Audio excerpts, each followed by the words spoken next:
जय सत्यम सिद्धाय नमः। जय गुरुदेव। स्वागत है आप सभी का हमारे पवित्र 87वें धर्म ग्रंथ के पाठ में। और पिछले भाग में जो हमने जाना था ऐसे महाप्रश्नों के बारे में जिसमें समाज में भ्रमित धारणाएं फैली हुई हैं, जैसे कि सूतक या सोबत यह अशुभ समय होता है या शुभ समय होता है। साथ ही साथ धर्म जिज्ञासुओं में प्रश्न रहता है कि जब हम ध्यान करें तो हम ईश्वर में करें, गुरु में करें या फिर किसी निम्न मनुष्य में करें। तो इन सब महाज्ञान को हमने प्राप्त किया था पिछले भाग में। और आज सद्गुरु स्वामी सत्येंद्र सत्य साहिब जी महाराज के आशीर्वाद से हम आगे इस श्रृंखला को जारी करते हुए जो प्रश्न हैं उन्हें जानेंगे, साथ ही साथ उनका महाउत्तर और उनका महाज्ञान प्राप्त करेंगे। तो चलिए हम आज का पाठ प्रारंभ करते हैं। प्रश्न: हे सत्यई, संसार में कथन है कि जो सुख संभोग में कुछ क्षण को है उससे लाख गुना आनंद की पराकाष्ठा परमानंद समाधि में है। अतः संभोग के अल्प सुख को त्याग कर समाधि का परम व स्थायी सुख व आनंद की प्राप्ति ही मनुष्य का लक्ष्य है। अतः प्रत्येक मनुष्य को समाधि की प्राप्ति करनी चाहिए। उत्तर: हे सत्य प्रभु, आपके इसी प्रश्न में उत्तर छिपा है कि अगर समाधि में ही आत्मा का सुख व आनंद होता तो वह इस क्षणिक संभोग के सुख की प्राप्ति की इच्छा से अपने निम्नतर अवस्था में क्यों पड़ी है। वह अनंतकाल या काल रहित अवस्था को लेकर उस परमानंद की समाधि अवस्था में ही क्यों नहीं पड़ी रही है। अतः यह प्रश्न ही अल्पज्ञानियों का है तथा समाधि में क्या सुख है ये कैसे पता चला, अर्थात बिना संभोग में जाए उस क्षणिक आनंद को प्राप्त किए बिना कैसे पता चला कि इससे बड़ा भी कोई सुख, आनंद या परमानंद है। अतः अल्प से अनंत और अनंत से अल्प के चक्र में ही सर्वत्र एक ही आनंद व्याप्त है। कोई भी छोटा या बड़ा आनंद नहीं होता। जिस प्रकार मानो पत्नी भूख से व्याकुल हो और पति खाने से तृप्त होकर पत्नी के पास अपनी भोग तृप्ति हेतु आए और भोग करने का प्रयास करे तो वहां विवाद खड़ा हो जाएगा, क्योंकि दोनों में आनंद का विषय भिन्न हो गया। एक भूख से तृप्त है और एक भूख से तृप्त, तथा दूसरा भूख से तृप्त होना चाहता है परंतु दूसरा एकमात्र भोजन से तृप्त होना चाहता है। अतः यहाँ दोनों में आनंद प्राप्ति का उद्देश्य भिन्न होते हुए भी आनंद प्राप्ति मुख्य है और आनंद प्राप्त होगा भी, पर विपरीत दिशा में प्राप्त होगा। तब क्या कहा जाए कि किस अवस्था में आनंद है और कहाँ कम या ज्यादा आनंद और प्राप्ति नहीं है। ठीक यही ज्ञान संभोग व समाधि में है। दोनों के उपरांत आनंद का विषय भोजन और अन्य कार्यों की प्राप्ति में आनंद आएगा। यही भिन्नता भी आनंद के कारण है और अभिन्नता भी आनंद के कारण है। अतः आनंद न संभोग में है और न समाधि में है, वो आनंद है उस प्राप्त करने वाले के आत्म स्वभाव में। यही प्राप्ति ही मुख्य है। प्रश्न: हे प्रिय सत्यई, संसार में कथन है कि मनुष्य के काल से बड़ा देवकाल और देवकाल से बड़ा ईशकाल और काल राज्य से रहित अकाल और उस अकाल में स्थिर अकाल पुरुष की प्राप्ति सर्वोच्च प्राप्ति है। इस कालक्रम की सत्यता क्या है? उत्तर: हे सर्वज्ञ, यह प्रश्न मात्र शब्द जाल है। पूर्वत ज्ञान को ही नवीन शब्दों का आवरण उड़ाकर प्रस्तुत किया है।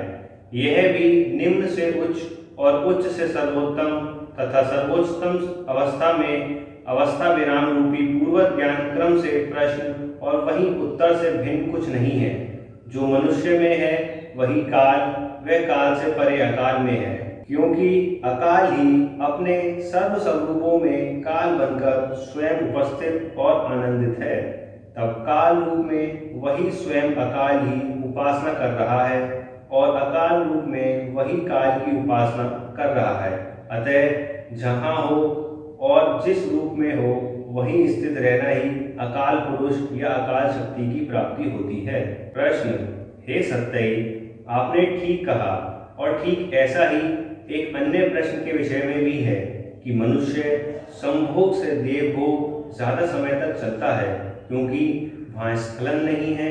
जैसा कि शास्त्रों में उल्लेखित है कि ब्रह्म अथवा शिव या हमने हजारों वर्षों तक प्रेम में रमण किया और आनंदित होकर प्रकृति विहार करते रहे। यह स्मरण कर सामान्य मनुष्य ऐसे ही दिव्य भोग की लालसा में देव उपासना करता है और भ्रम जाल में फंसकर व्यर्थ तब जीवन व्यतीत करता है। अतः ऐसों को आपका क्या संदेश है? उत्तर: हे परम सत्य, आपने अति विचारणीय प्रश्न उठाया है, जिसका उत्तर है कि यह अज्ञान में भ्रम उन व्यक्तियों का उत्पन्न में फैलाया हुआ है जो एकमात्र संभोग में ही सुख का अनुभव ढूंढते हैं, जिन पर संभोग से परे और जो प्रेम की सोलह कला है उनका ज्ञान नहीं है। तब वह संभोग में अधिक देर तक स्थिर रहने की कला ढूंढते ढूंढते थक गए। तब उन्होंने यह दिव्य स्वप्न की परिकल्पना की कि जो इस भौतिक शरीर के पीछे है मन अथवा सूक्ष्म शरीर, जो लगभग मृत्युंजय है, वही भोगी है। अतः इस सूक्ष्म शरीर अर्थात भोग शरीर को किसी भी माध्यम से प्राप्त कर लें तो हमें अनंतकाल तक संभोग करने की शक्ति प्राप्त हो जाएगी। तब हम अनंत भौतिक शरीर से भोग धारण या भोग प्राप्ति नहीं करके एकमात्र सूक्ष्म शरीर या मुख्य भोग शरीर से ही भोग प्राप्त कर अनंत सुख आनंद प्राप्त कर सकते हैं। इसी परिकल्पना ने देवलोक, देवभोग और स्वर्ग सुख की उत्पत्ति कर डाली, जबकि आत्मा या सूक्ष्म भोग अथवा इच्छा शरीर इस प्रकार के भोग संस्कार के रहते और भी शीघ्र भौतिक शरीर की प्राप्ति कर जन्म लेता है। अतः ऐसी लालसा वाले मनुष्य मृत्यु उपरांत भी इसी पृथ्वी पर अति भोगी व्यक्ति व भोग से उत्पन्न रोग मनोरोगी रूप में शीघ्र जन्म लेकर भोग फल प्राप्त करते हैं।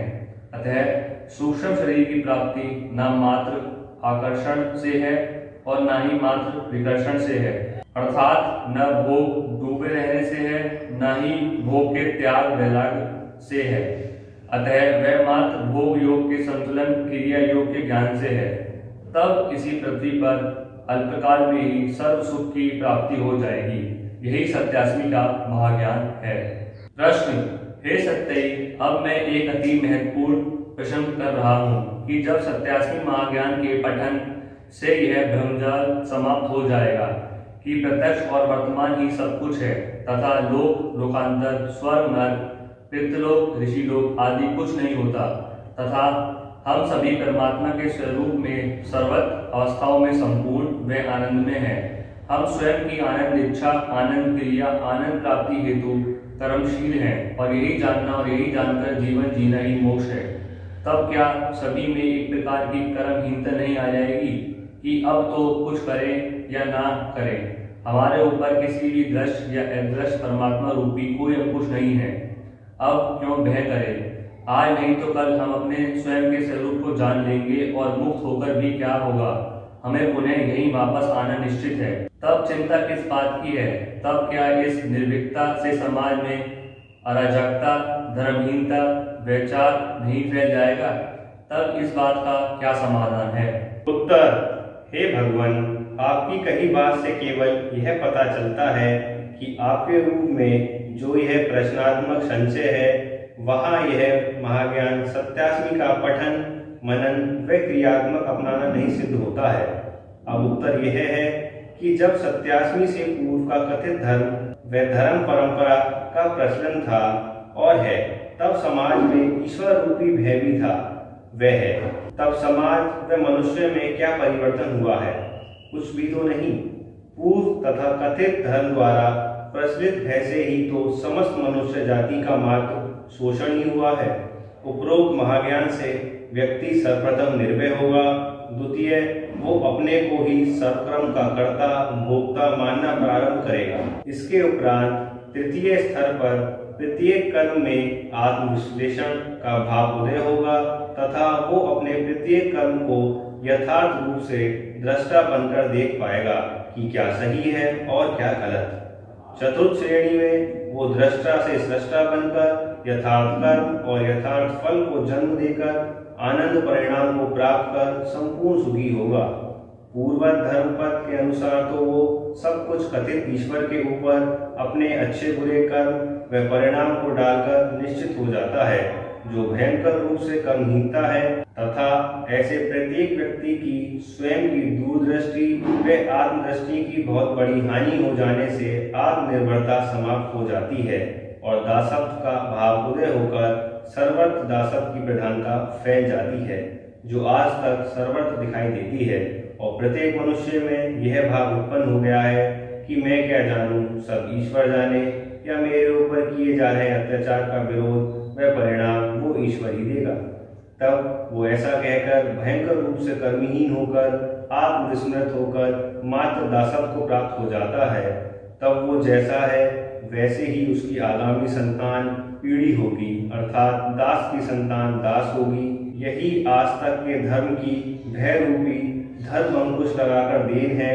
और इसके विपरीत जो भी सत्यास्मी का पाठन मनन कर आत्म अनुसरण करेगा वो स्वयं भी मुक्त होगा और अपनी वर्तमान की 3 पीढ़ियों को मुक्ति प्रदान कर मोक्ष रूपी सुख व आनंद को प्रदान करेगा। अतः पूर्वत दासत्व भाव के भाव से मुक्त होने में थोड़ा समय लगेगा, पर आगामी वर्तमान काल संपूर्ण मुक्ति व ईश्वर की प्राप्ति भरे समाज के निर्माण का समय होगा। अतः हे प्रभु, सत्यास्मी का पठन मनन व क्रिया को अपनाने पर अवश्य आत्मजागरण होता है। वह त्वमेव की जगह त्वमेव में व्याप्त स्वयमेव को जानो।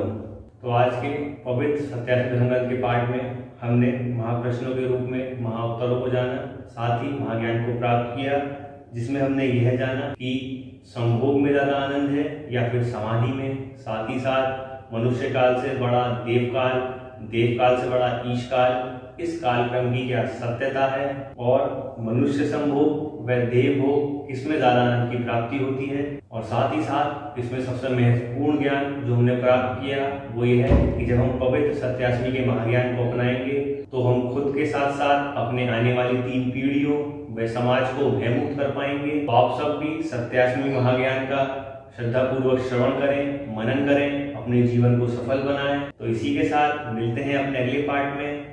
जय सत्यम सिद्धाय नमः। जय गुरुदेव।